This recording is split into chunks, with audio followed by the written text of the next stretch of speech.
Hello there everyone and welcome to NECA Live. Now this is a really exciting week here on the show where we bring you the latest and greatest from the world of the National Electrical Contractors Association. My name is David Meade, and if you don't know us by now, if we haven't met by now, where on earth have you been?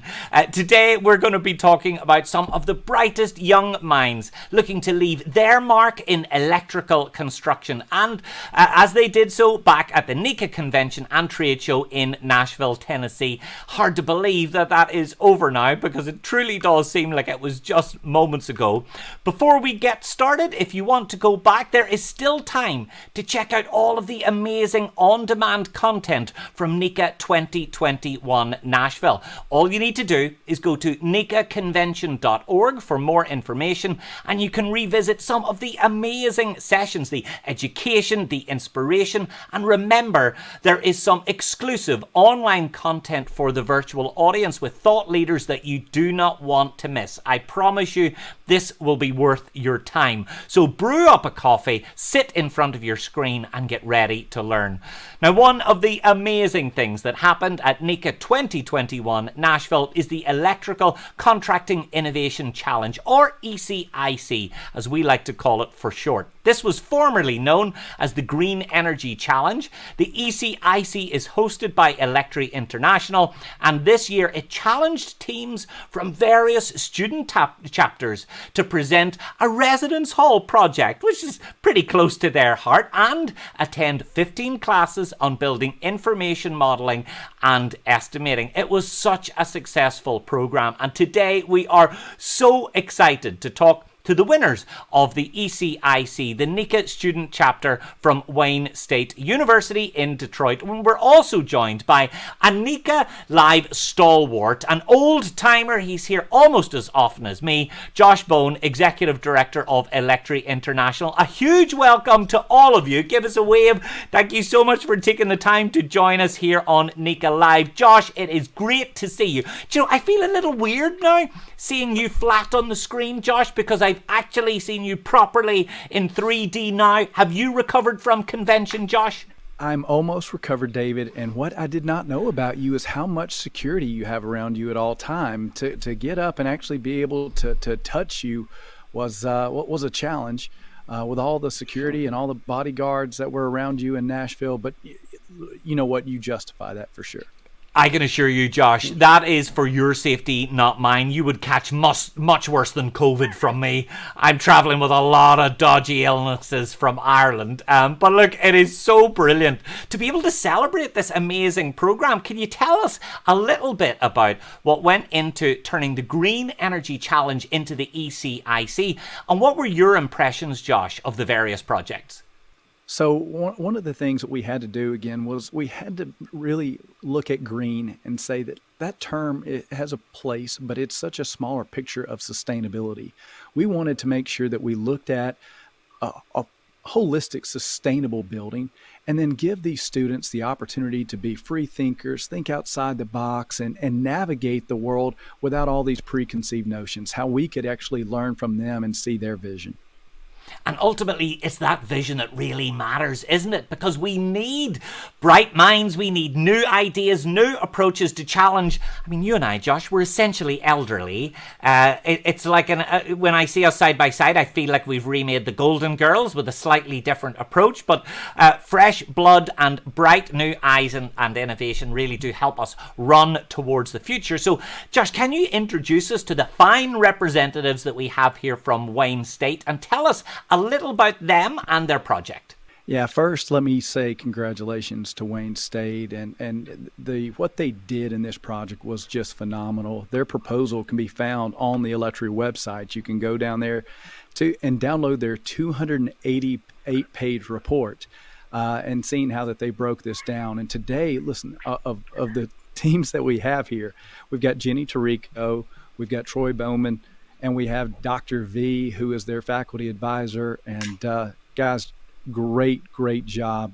Amazing work on this project. Oh, look, one thing, hold on. Before we get into this, I've got to ask, Josh, over 200 pages. Is that true? Did I mishear? No, you heard correct. It's 288 pages, the actual proposal. I've read every single word of it multiple times. And how they broke down their teams, it is a very, very well thought out project, David. I am absolutely blown away, and there was no salary for this, guys. I am so impressed at your level of commitment. I'm certain, I'm certain we could sell this project. It sounds like a good one. Troy, I think we'll start off with you. Thank you so much for taking the time and joining us. Your project focused on a proposed residence hall in Midtown Detroit. What sort of things did you look at in your design? Right. So our project mainly focus on the design of lighting and security. I was the team lead for the lighting team. So we kind of looked at different lighting solutions, different power solutions that would make our project more sustainable and cheaper in the long run, right? So one of the main things that we looked at as a team was the lighting control system. The one that we ended up going with was a system by Cooper. It was a wireless system that integrated up the entire lighting for the entire building. And I think that's kind of what put us over the edge on the lighting side. In terms of power, our design was fairly simple. It was just figuring out the best route for the branch power. And then from there, we kind of just ran with whatever our helping contractor Conti would help us figure out. So that's well, look, a huge amount of hard work, Troy. You must be so incredibly pleased. And Jenny, tell me, how excited were you when you found out that you had won? So I would like to point out that despite the fact that our proposal, including the appendix, was over 280 pages, our actual proposal itself was just under 40 pages, which was within the confines of what we were assigned to do for the competition. So the rest of it's all just information backing up what we had in our proposal. That includes all the drawings, all the submittals, and any other details that were pertinent that we couldn't actually fit into the proposal itself. So in terms of information, it's not as intimidating as it sounded earlier.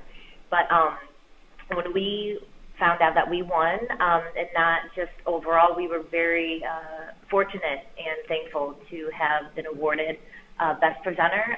Zach Ellis, our team lead, he won a three-way tie with being awarded Best Presenter, and we also won for Best Social Media. So hopefully with what we got started this year, our future student chapter members can still keep that momentum going and stay connected with everybody.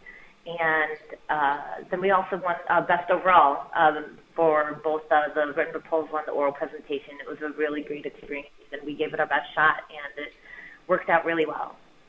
Wow, that is more than a triple threat. I mean, you essentially won everything. I think on the same day you should have dropped everything and went to Vegas. We're wasting our times working on projects like this, I have to say, if you're having that sort of a lucky shot. But the truth is, Dr. V, it's not really about luck, is it? It's about hard work. It's about thinking outside the box. And the students really did an extraordinary job. They did a wonderful job. I'm very proud of them. We had 26 students participate.